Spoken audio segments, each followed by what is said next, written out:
is Tesla running out of charge? Now, the reason why I came up with that one was because, check this out. For the first time since 2020, Tesla has had year-over-year losses. They reported deliveries today, and when they reported deliveries today, they were 70,000 short of what Wall Street expected. 8.5% if we're looking at percentages. Short.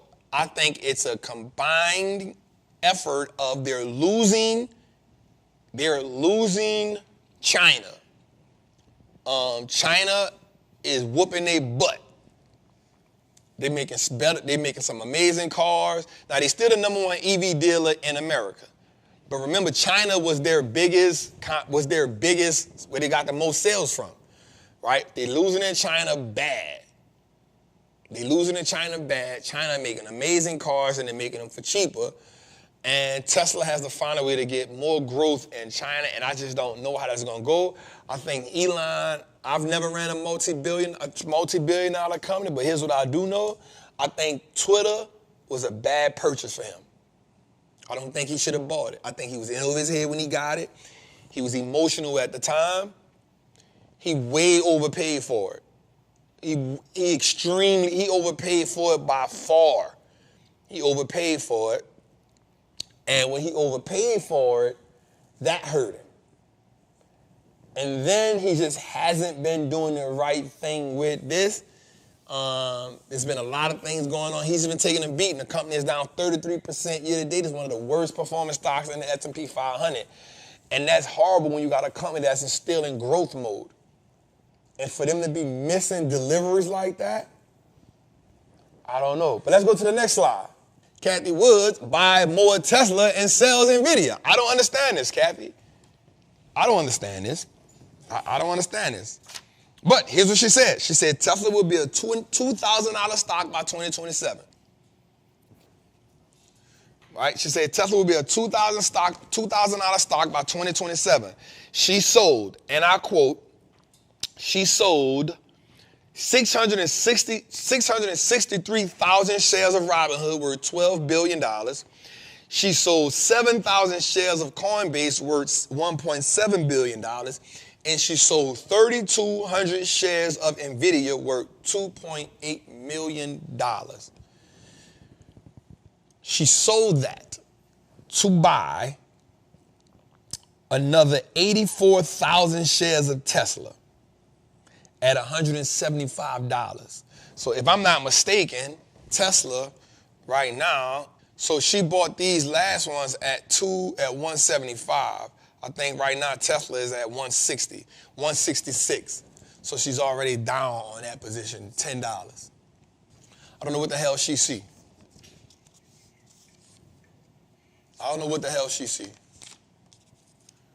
Not when the competition's so fierce, right? And she bought 86,000 shares at 175, and the stock is already down to 166. So that position is already down $9.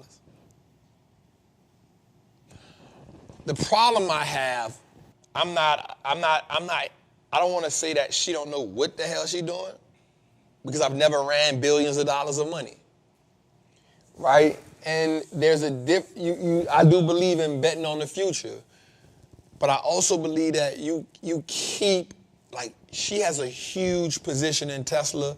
I like Tesla, don't get me wrong, but I definitely don't feel like you should sell. Now, she didn't sell a lot of NVIDIA. Only selling 3,200 shares is not a lot, right? She bought, her position was worth $507. She spent $514 million to buy 884,000 shares of Tesla. So, she sold $12 million worth of Robinhood, $1.7 million worth of Coinbase. That put at almost $14 million. Then she sold another 2.8 million, so that's 14, 15, 16. So she bought about 17 million off those three plays. It's not that big of a deal, but I think NVIDIA being down to $800 is a better deal than buying Tesla at $175. Never said that Kathy doesn't know more than the average person, but even Kathy Woods can be wrong. Just like Warren Buffett can be wrong. Just because she know a lot don't mean she wrong. Just because she know a lot don't mean she can't be wrong. And she's been wrong a lot. She's been wrong a lot because if we look at it, in the last, ever since she had a good run. She had a good run during the pandemic when Tesla went crazy. But over the last couple years, that ARC innovation stock has not been doing good. Over at least the last 2-3 years, it ain't done that good.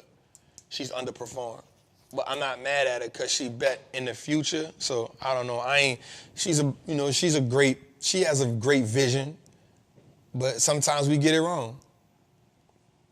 Don't take away from her. Sometimes we get it wrong. Probabilities.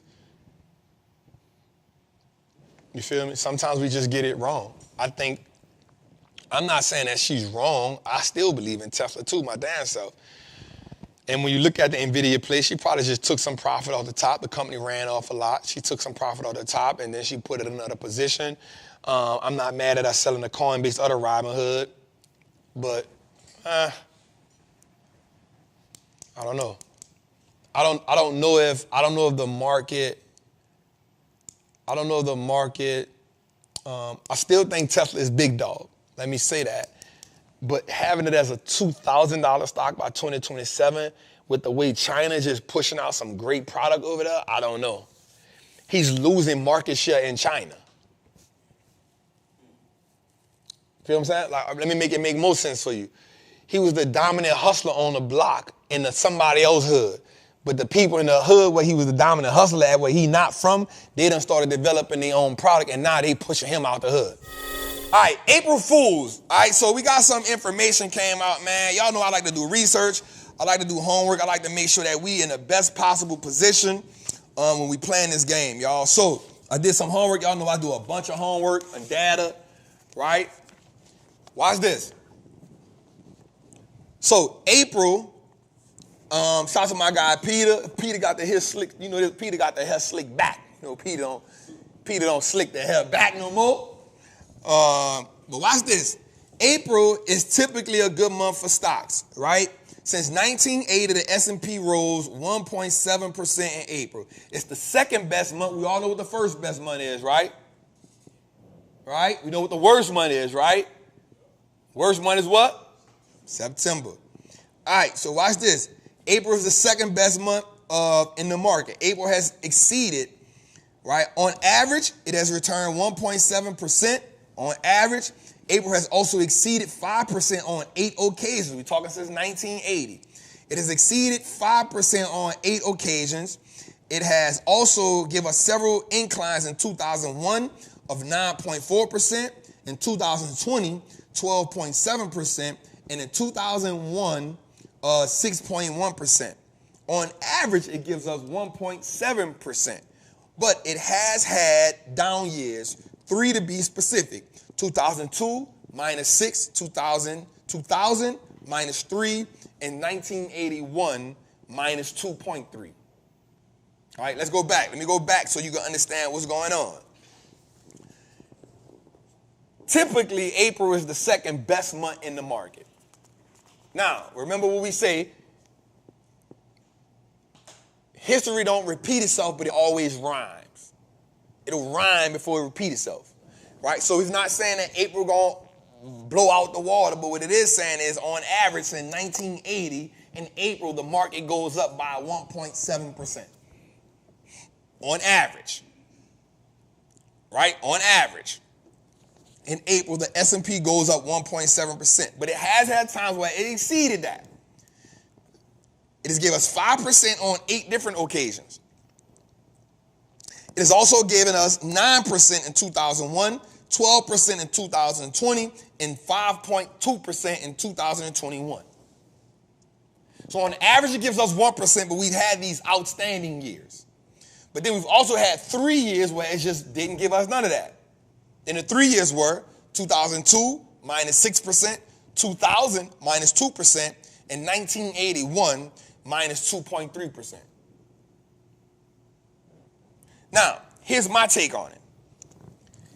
We can have a good April. Mind you, yesterday wasn't bad, but it was all right.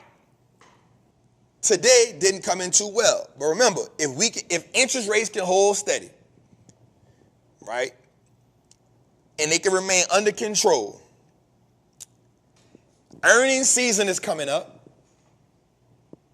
If we can have an earnings growth, meaning earnings are growing,